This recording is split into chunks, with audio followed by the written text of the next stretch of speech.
शांति। तो आज हम एक बात को समझने के लिए बैठे हैं और वो एक बात है अलबेलापन। अलबेलापन क्या है? क्या है ऐसा जो हम स्वयं से वंचित हो जाते हैं?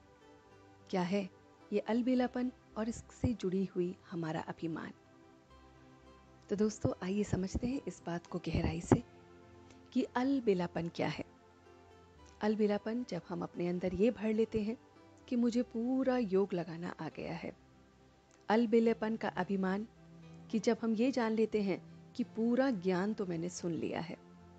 अलबेलेपन का अभिमान वो है जो ये बताता है कि मैं जानता हूँ कि मैं ज्ञानी तो आत्मा हूँ, मैं योगी तो आत्मा हूँ, मैं बहुत अच्छा सेवाधारी हूँ, मैं बहुत नामी ग्रामी सेवाधारी हूँ। अलबेलेपन का अभिमान अर्थात कि मेरे द्वारा इतना कुछ चल रहा है, इतनी चीज़ें मेरे अंडर में हैं, मेरी रिस्पॉन्सिबिलिटी है या मैंने उसे लिया हुआ है। अलबेलेपन का अभिमान अर्थात मैं तो अब प्रकृति की सेवा भी करता हूँ।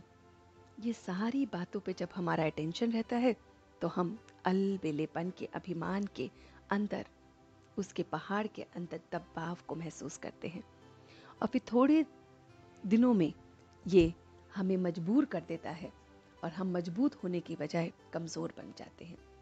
तो हमें क्या करना है? हमें अलबेलेपन से बचने के लिए अपने ऊपर अटेंशन देनी है। अटेंशन कि अंतिम समय तक भी ये पढ़ाई और याद की यात्रा कभी समाप्त ना हो।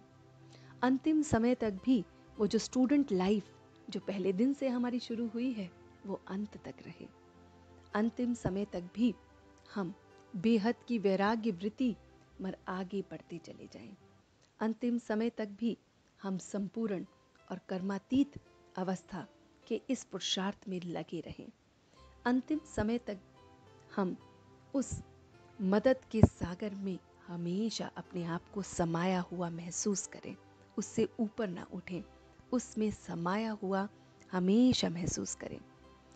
तो इस तरह के अभ्यास से हम अपने अलबेलेपन के इस अभिमान से परे हो जाते हैं और फिर परिवर्तन हर पल का, हर क्षण का निश्चित हो जाता है और आसान भी हो जाता है।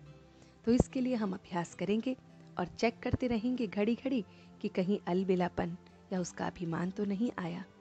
तो अपने को इस अभिमान से दूर रखेंगे और अटेंशन रखेंगे अपने आप पर। इस तरह से अपनी ज़िंदगी को बहुत बहुत अलबेलेपन से मुक्त करने का। ओम शांति, ओम शांति।